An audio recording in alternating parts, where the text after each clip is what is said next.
आप सभी उपस्थित मित्रों, सहयोगियों,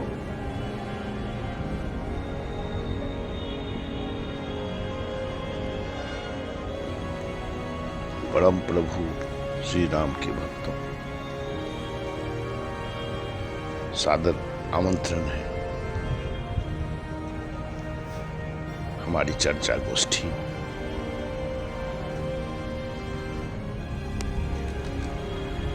आज की एक अहम शब्द अधिकार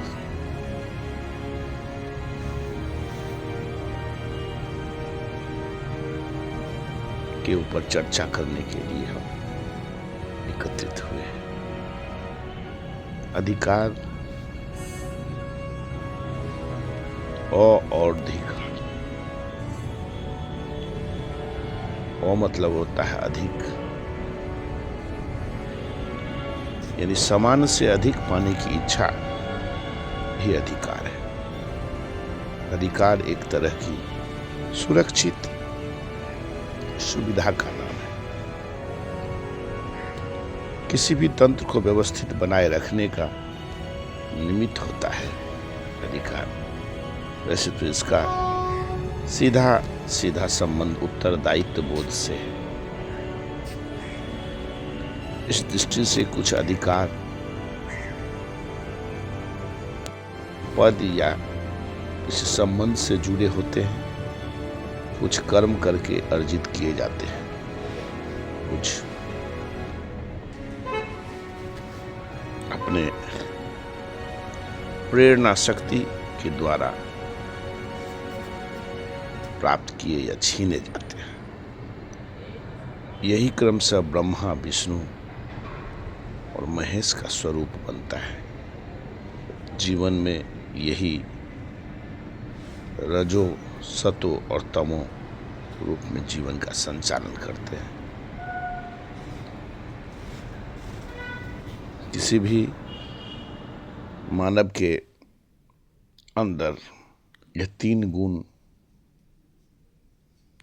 रजो, तमो और सतो से ही जीवन का संपूर्ण संचालन होता है। कुछ अधिकार व्यक्ति स्वतः ही थोप देता है या थोप लेता है। जीवन इसके पीछे निज कर्म फल पर आधारित होते हैं। फल भोगने का अधिकार भी व्यक्ति का ही होता है। अगर आप कोई वृक्ष लगाएंगे तो कुछ समय के पश्चात जब वह वृक्ष फल देंगे तो पहला अधिकार उस फल पर आप ही का है, आप ही का होगा। किसी भी इच्छा को पूरा करना या इच्छा को दबा देने का अधिकार व्यक्ति स्वयं निमित्त होता है। कर्म करे या ना करे, यह व्यक्ति का संपूर्ण निजी अधिकार है। कर्म से भाग्य बनता है। कर्म नहीं करेंगे तो केवल प्रारब्ध, पिछले कर्म फल के सहारे ही जीना पड़ेगा। अधिकार का जो अधिक है वही जीवन का मूल अहंकार होता प्रतीत होता है। हर प्राणी के संतान के अंदर उच्च आकांक्षा होती है। सभी उनका पालन पोषण बच्चे से करते हैं, रक्षा करते हैं। कौन प्राणी उन पर अधिकार जमाएगा? केवल मनुष्य किस हद तक संपत्ति का हिस्सा मान लेने तक। संतान के साथ पशुओं जैसा व्यवहार भी करते हैं। आज जो संतान भी उत्तर देता है, तर्क देता है, अपना अधिकार मानता है, अधिकार वृद्धि मांगती है, तब स्नेह और श्रद्धा का मिठास खो जाता है। दोनों के ही आत्मसम्मान को ठेस भी लगता है। भावना के अभाव में मन में एक दूरी अंकित हो जाती है। अधिकारों का संघर्ष हर बार इस दूरी को बढ़ाता ही जाता है। उत्तरदायित्व का बोध समय के साथ गौण होता चला जाता है। इस अधिकार का स्वरूप क्या होना चाहिए, यह एक जिज्ञासा और कौतूहल बड़ी प्रश्न है। वो संतान को एक सांचे में डालकर बड़ा करता है, अपने कर्तव्य का निर्वहन करते हुए अपने संतान के प्रति अपना सामर्थ्यानुसार उसके बड़े होने में सहयोग प्रदान करता है। और जब धीरे धीरे माता और पिता दोनों बुजुर्ग हो जाते हैं और उनके संतान लायक हो जाते हैं, तो एक स्वतः ही अधिकार स्वरूप हर माता पिता अपने संतानों से एक उम्मीद लगाए बैठते हैं कि बुढ़ापे में सहारा देगा। पर ठेस तो तब लगती है जब उस बेसहारा असहाय माता पिता एक छोटी सुविधा के लिए तरसते हैं, क्रंदन करते हैं, उसका सुनने वाला कोई नहीं। क्या इसी दिन के लिए कोई भी माता पिता अपने संतान को बड़ा करता है, खुद त्याग कर उस संतान के लिए हर एक सुख सुविधा प्रदान करता है।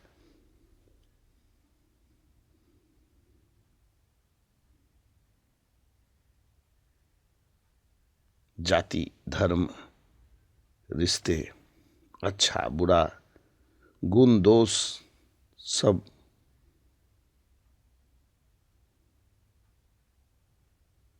हमारे ही समाज के देन है। खाना पीना, सोना, मंदिर मस्जिद, गुरु देवता आदि सब कुछ अब उसके कुछ नए सोचने के रास्ते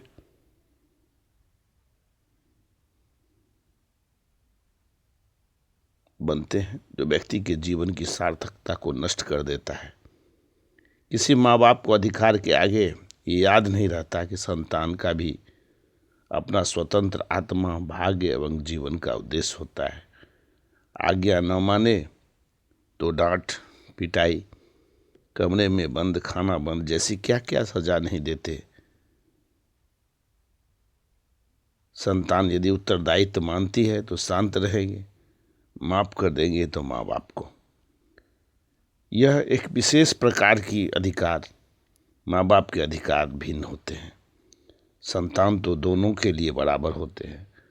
माँ अपने अधिकारों का प्रयोग संतान पर साधारणतः नहीं करती, पर पिता आवश्यकता से अधिक भी कर लेते हैं। इसी भाव में उनके संबंध भी आगे बढ़ते हैं। पति पत्नी के मध्य में समानता ही अधिकार है, जहाँ दोनों में बराबरी का सम्मान नहीं होता।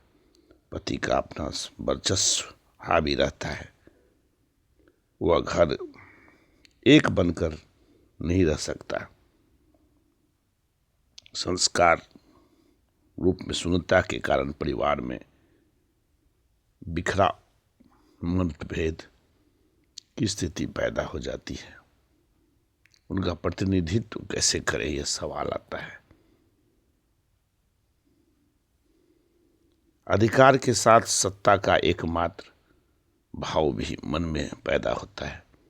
जैसे ही सत्ता भाव जागृत होता है, इंसान को कुछ मिलता है तो अगले ही क्षण वो करवट बदलने लगता है।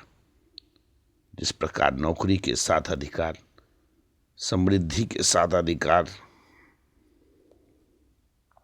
हर रिश्ते में अहंकार की भाव, संतान के साथ अधिकार आदि एक एक करके व्यक्ति के ज्ञान को सत्वगुण से दूर करने लगते हैं और तमोगुण की प्रतिष्ठा तभी होती है। केवल संस्कारवान व्यक्ति ही इसका विरोध कर पाता है, शेष सभी उसके भेंट चढ़ जाते हैं। मानव हम सभी समूह में रहते हैं और समानता में ही सुरक्षा ढूंढते हैं। अधिकार इस समानता की अवधारणा को तोड़ता है, अर्थात जहां कहीं भी अधिकार की उपस्थिति रहती है वहां समानता नहीं ठहरती। परंतु ऐसी स्थिति कैसे पैदा हो कि समानता भी बनी रहे और अधिकारों का हनन भी न हो? इसका तो एक ही मार्ग है, प्रभु श्री राम का सुमिरन नित्य करे, जय श्री राम जपते रहे। अपने कर्म को श्री गणेश करने से पहले जय श्री राम ध्वनि से अपने अंतर और बाहर की सकारात्मक ऊर्जा को प्रस्फुटित करें। फिर आपके अंदर एक स्वतः ही अद्भुत ऊर्जा और बल की सृजन होगी जो आपको समानता और अधिकार दोनों के सुफल और उसके उपयोग करने के उत्तरदायित्व के बोध को संभव कर पाएगा। अपेक्षा भाव का होना ही अधिकार भाव की उपस्थिति है। इससे अनेक काल्पनिक अपेक्षाएं भी तो पैदा होती है। मन चूंकि सारी इंद्रियों का स्वामी है, अतः अपेक्षा भाव कब किस इंद्रिय के जरिए पैदा हो जाएगा यह कहना भी कठिन ही नहीं असंभव है। अधिकांशतः अपेक्षाएं पूर्ण नहीं होती और अधिकांशतः अहंकार के ठेस की बलिवेदी पर चढ़ जाते हैं। अधिकारों के साथ ठेस पहुंचना भी जुड़ा है, अतः वह भी दुखी और जिस पर अधिकार जताया जाए वह भी दुखी। उम्र भर साथ रहकर भी बीच में अधिकारों की दीवार यदि बनी रहती है तो जीवन व्यर्थ चला जाता है। कई बार ऐसा भी होता है कि माया अर्थ अलग रूप से कार्य करने लगती है। पत्नी अपने अधिकार पति को समर्पित भी कर देती है, पति भी स्वेच्छा से जीवन चलाता है। संतान ऐसी स्थिति में माँ के द्वारा संस्कार लेकर एकत्व बनाए रखता है। माँ के अहंकार के समर्पण के साथ अधिकारों का स्वतः लोप हो जाता है। एक माँ का ही अधिकार है जिसे सहज ही प्रभु श्री राम स्वीकारते हैं और पिता से अधिक माँ से स्नेह और ममता भरी 14 वर्ष वनवास जो राज्याभिषेक की जगह उन्हें आदेश मिला उसे सहज ही स्वीकार करते हैं और यह प्रतिष्ठापित करते हैं कि अधिकार एक विषय है, लेकिन परिस्थिति के वश में अधिकार खंडित भी होती है और विधि का विधान जो पूर्व विधित है उसको हम आम इंसान नहीं समझ पाते, पर प्रभु श्री राम जो विष्णु अवतार सर्वज्ञानी सर्वविदित स्वरूप थे, उन्होंने 14 वर्ष वनवास के अंदर ही अपने द्वारा किए जाने वाले महान कृतियों जिसकी इंतजार पिछले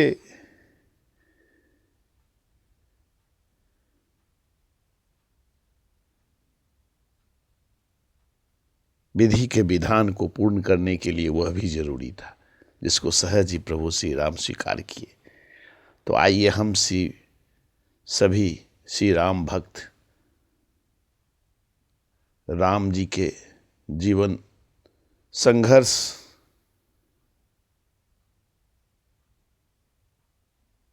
जीवन शैली से सीख लें और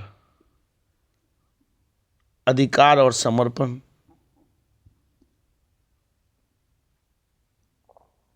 अपेक्षा, संवेदनहीनता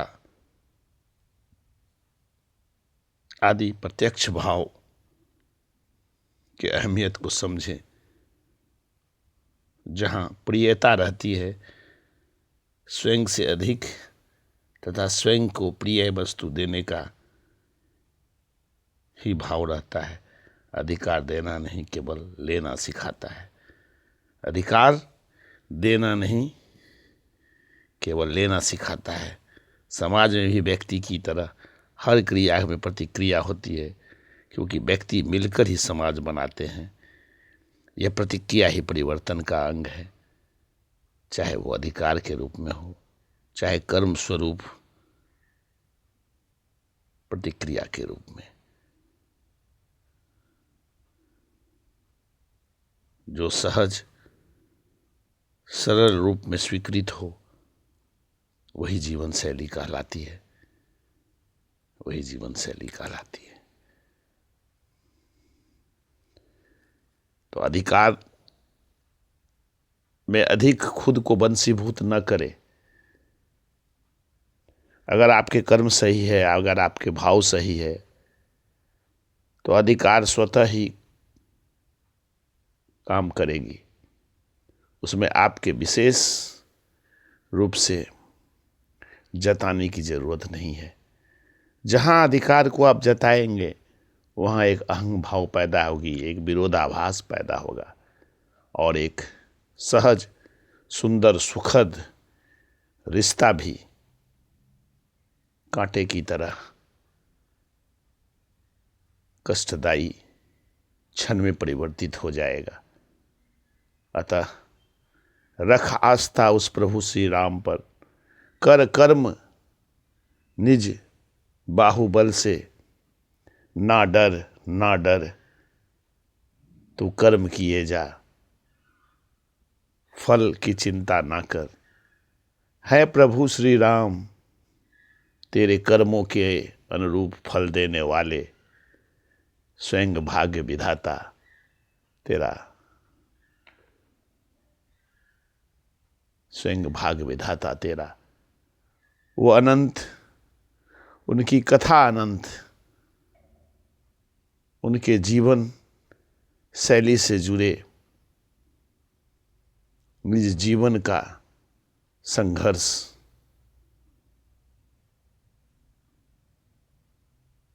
आए हम चले प्रभु श्री राम के जीवन चर्चा की पथ पर, निज संघर्ष को प्रशस्त करे, सफलता कदम चूमेगी, प्रभु की कृपा बरसेगी, जीवन धन्य होगा, जीवन सफल होगा। उम्मीद से भी ज्यादा, सोच से भी परे दे दे बेमान सकारात्मक ऊर्जा मानसिक पीड़ा रहित, क्लेश रहित, द्वंद्व रहित जीवन जी ले। प्रभु श्री राम का नाम जप ले, प्रभु श्री राम का नाम जप ले। उनके शरण में आए हुए हर एक इंसान तो क्या, हर एक जीव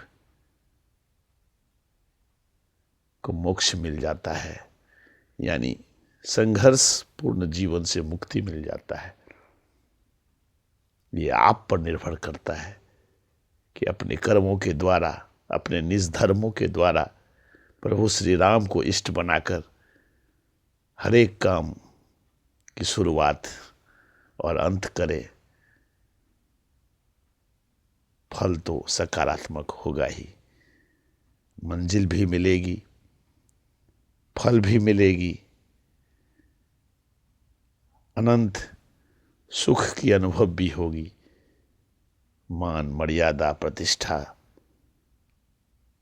माता पिता के संस्कार, गुरुजन की शिक्षा का प्रताप काम आएगा। प्रभु श्री राम के सुमिरन किए जा।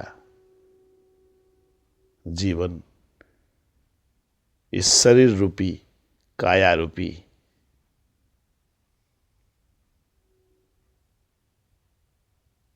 संरचना का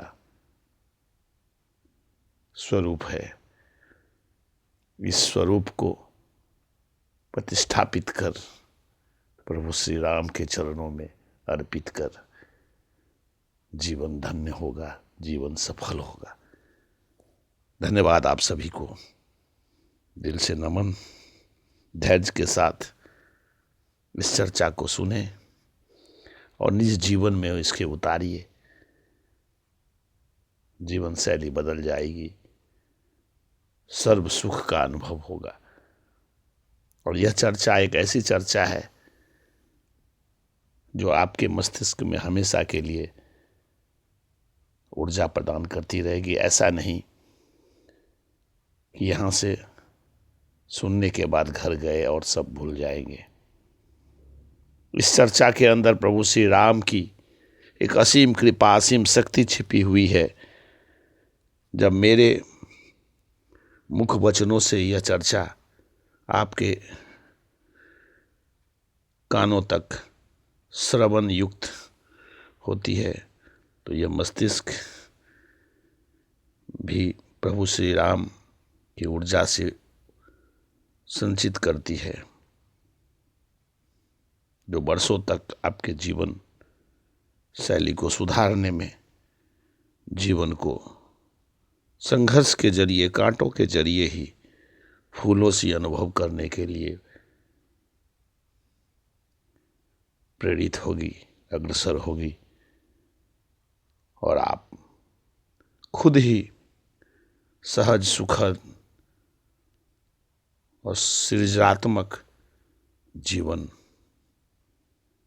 जीने की कला को, गुरु रहस्य को सीख पाएंगे और उसी पथ पर अग्रसर होंगे।